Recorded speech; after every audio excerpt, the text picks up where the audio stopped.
वही है। एक बहुत ही अहम मुद्दा है ऑपरेशन सिंदूर के नाम से।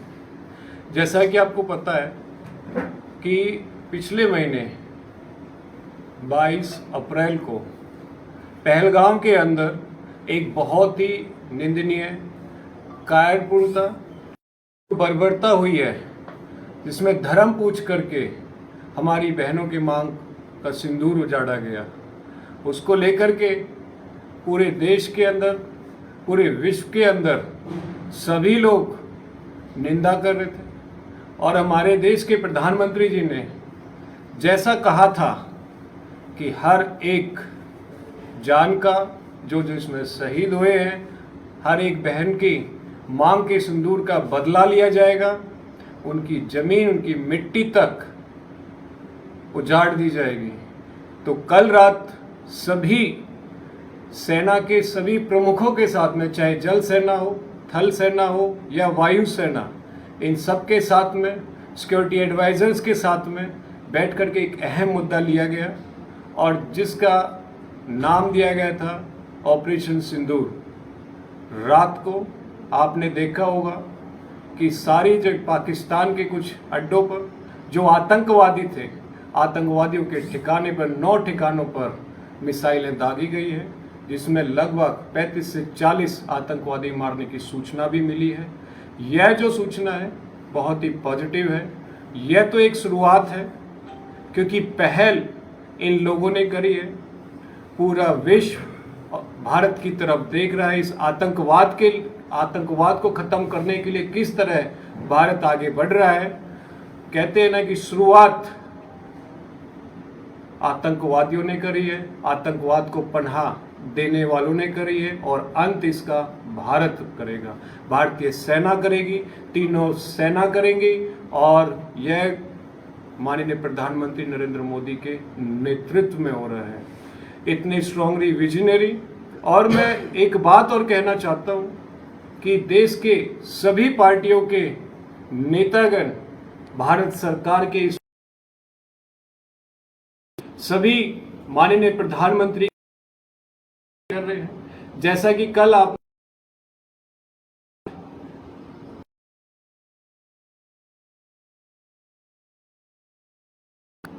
उसमें अलग अलग तरीके की एडवाइजरी जारी करें। आप सभी से अनुरोध, नोटिफाइड नहीं है ये, इन केस है तो सेफ्टी इज पैरामाउंट, सेफ्टी सबसे बड़ा कंसर्न है। तो इन सब के बारे में भी आपको पता होना बहुत जरूरी है। जैसा कि आपने देखा होगा जो जहां जहां जो जिले नोटिफाइड हुए हैं, उन जिलों के अंदर शाम के से जो मॉक ड्रिल जो एग्जीक्यूट हुई है, पहले सायरन बजेगा, उस सायरन के तहत जो है कि जितने भी जो आज जो ड्रिल हो रही है, सबसे पहले बच्चों और हमारे बुजुर्ग, इन सबको मानसिक से सब समझाना पड़ेगा। ये कोई वॉर नहीं है, ये एक मॉक ड्रिल है, ताकि साथ के साथ सभी जिला प्रभारियों ने एक सेफ जोन भी डिक्लेयर कर रखा है। उसकी लोकेशन आपको पता होनी बहुत जरूरी है, जहां आपातकाल के समय सारी सुविधाएं, चाहे वो स्वास्थ्य को लेकर के हो, चाहे रहने को लेकर के हो, चाहे खाने की सामग्री को लेकर के हो, वो एक अपने घर के नियर बाय की जो एक आपातकाल के समय जगह सुनिश्चित की गई है, वो आपको पता होना बहुत जरूरी है। साथ ही साथ आपको अपने घर के बारे में भी पता होना बहुत जरूरी है कि घर में कौन सा कोना सेफ है। सबसे पहले आप अपने आप को सुरक्षित रखें, फिर घर वालों को, फिर एरिया को, आस पड़ोस को, क्षेत्र को, प्रदेश को और देश को मजबूत करने के लिए, सुरक्षित करने के लिए हर एक भारतीय का एक फर्ज है, कर्तव्य है, जो हम सबको पता होना बहुत जरूरी है। दूसरी, सारी जगह शाम के 7:50 से लेकर के और 8 बजे तक पहला सायरन बजेगा 7:50 पर, जो रात के समय जो मॉक ड्रिल होनी है, उसमें चाहे जितनी भी लाइट है, घर की light, inverter total dark zone आपने रखना है।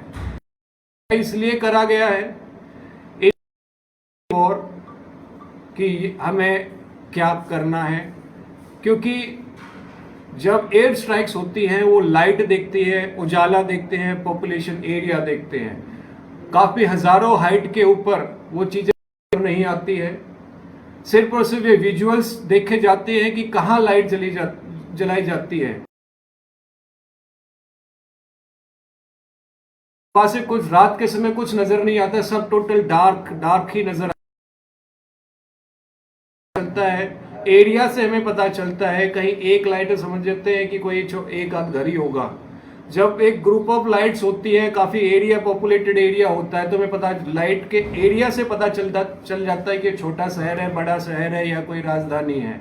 तो जितना आप लाइट कम यूज करोगे उतना ही कुल मिलाकर के बात है कि डार्क जोन हमने रात में रखना है, ताकि उनको ऊपर से पता ही नहीं चले कि ये एरिया यहाँ कोई लोग रहते भी है नहीं रहते। तो इसलिए नाइट के अंदर मॉक ड्रिल भी करी गई है कि सारा का सारा आपके इन्वर्टर बंद, लाइट बंद, सभी अधिकारियों को बता दिए गए स्ट्रीट लाइट बंद, सब टोटल। अगर मैं बात करूं जुलाना की, जुलाना के अंदर भी शाम के 7 बजे से लेकर के और 8 बजे तक 10 मिनट की नाइट मॉक ड्रिल होगी।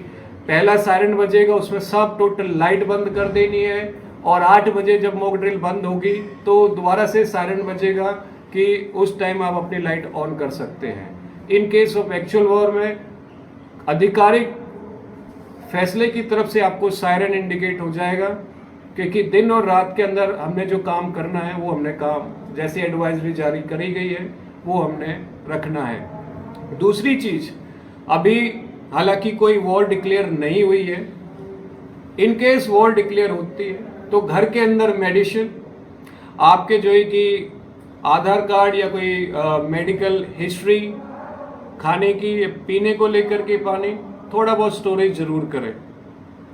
सेकंड, जो मेरे लिए जो मैं आज अहम फैसला ले चुका हूं कि मैं कमर्शियल पायलट रहा हूं, ये मेरा अनुभव है भारतीय जनता पार्टी का एक सिपाही, और इन दोनों चीज़ों से ऊपर मैं भारत का एक नागरिक हूं। मैं आज फैसला लेता हूं कि सरकार, सेना मेरे को कोई भी एक जिम्मेदारी दे, चाहे वो बॉर्डर पर हो, देश की सेवा को लेकर के मैं अपने आप को वॉलंटरी करता हूं कि देश की सेवा के लिए मैं आगे हूं। दूसरी चीज, भारतीय नागरिक होने के नाते मैं अपने आसपास अपने लोगों की सेवा के लिए, देखभाल के लिए मैं दिन रात तैयार खड़ा मिलूंगा, और मैं ये जिम्मेदारी लेता भी हूँ।